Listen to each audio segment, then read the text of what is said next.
One more batch of dough, one big knife that I'm going to sharpen after this because it's squeezed tomato juice everywhere. A little bit of olive oil. I'm oiling that thing, not flouring it.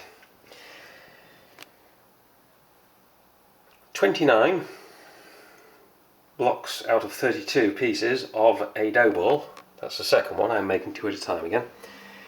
One rolled out here with less than a teaspoonful of goop in it. 2 here that I already did. I put too much into that one. It squeezed out. That one's done a little better. I have here a pan full of goop. I haven't actually cooked it. I just used the pan to have somewhere to blend it where it wouldn't go all over the place because I'm not Tusk. There. That is a bunch of chestnut mushrooms, some baby plum tomatoes, some black olives, some sweet chilies. I forgot the name of them. Pepper dew is apparently the brand name. Sweet picante peppers. Just a handful of finely chopped dates, and I do buy them chopped because otherwise I will be here all day scraping dates off the side of the knife.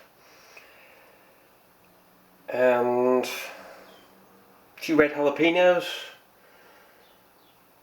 Probably something else in there. Doesn't really matter. The significant point here is that it is all ingredients that you don't have to cook. It's whatever you like that you don't have to cook, that isn't going to come out so dry it's ridiculous or so soggy that it ruins the dough. And then you roll one of these balls out into a perfect circle, as you can see here. Put a little bit in the centre and fold the edges up, and you get momos. Momos.